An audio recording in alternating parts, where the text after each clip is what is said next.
আজকের দিনটা শুরু হলো কিছু কাজের চাপ নিয়ে। Hello everyone, this is me Neha and welcome back to my another mini blog. তো আজকে কিন্তু আম্মুর কিছু কাজ ছিল, ব্যাংকের কিছু কাজ পেন্ডিং ছিল আর আমি যাচ্ছিলাম না। আমি একটা অলস মানুষ, আমাকে কিন্তু অনেকবার না বললে আমি যেতে পারি না। প্রথমে কিন্তু চা খেয়ে নিয়েছিলাম আর তারপরে আম্মু একটা আম কেটে দিয়ে দিয়েছিল, কারণ বাইরে অনেক তাপ, কিছু না খেয়ে গেলে কিন্তু প্রবলেম হতে পারে, তাই জন্য। দেখতে পাচ্ছ আমার কিন্তু দেখতে খুব ভালো লাগছিল। রোদ যেহেতু অনেক ছিল আর বাইরের কিন্তু লোক অনেক কম। রাজ হোটেল মোড়ের অবস্থা আমি মনে হয় প্রথমবার এরকম দেখছি। প্রথমে কিন্তু ব্যাংকের কাজটা সেরে নিয়েছিলাম, তারপরে একটু মার্কেটের দিকে চলে এসেছিলাম। রাজ হোটেল মোড়ে একটু সামনের দিকে ঢুকতেই দেখি এখানে একটা কাকু অনেকগুলো কানেরের কালেকশন নিয়ে বসেছিল আর টপগুলো অনেক ইউনিক ইউনিক ছিল।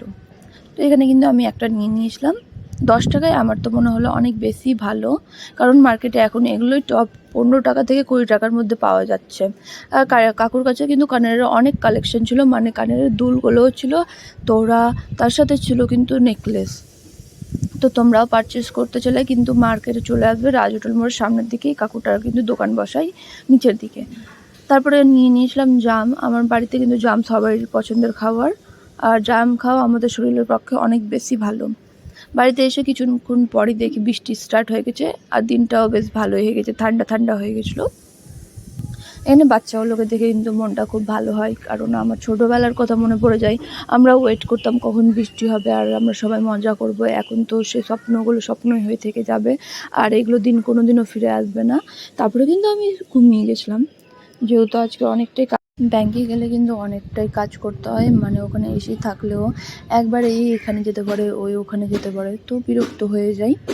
তো এসে কিন্তু আমি লাঞ্চ করেছিলাম না আর ঘুমিয়ে পড়েছিলাম। উঠে দেখছি অনেক লেট হয়ে গেছিলো আর ডিনারের জন্য কিন্তু আমার কিছু খেতে ইচ্ছা করছিল না বাড়িতে, তাই জন্য অর্ডার করে দিয়েছিলাম বিরিয়ানি আর চিকেন ললিপপ। আর আমি কিন্তু আজকে অনেকদিন পরে বাইরের খাবার খেয়েছি, কিছুদিন ধরে কিন্তু আমি বাইরে বেরাচ্ছিও না আর বাইরের খাবারটা অ্যাভয়েড করছিলাম। তো আজকে কিন্তু নিজেকে কন্ট্রোল না করতে পেরে অর্ডার করেই দিলাম বিরিয়ানি। দেখতে পাচ্ছ বিরিয়ানিটা দেখে অনেকটা ভালো লাগছে আর বিরিয়ানির কোয়ান্টিটি অনেক বেশি ছিল।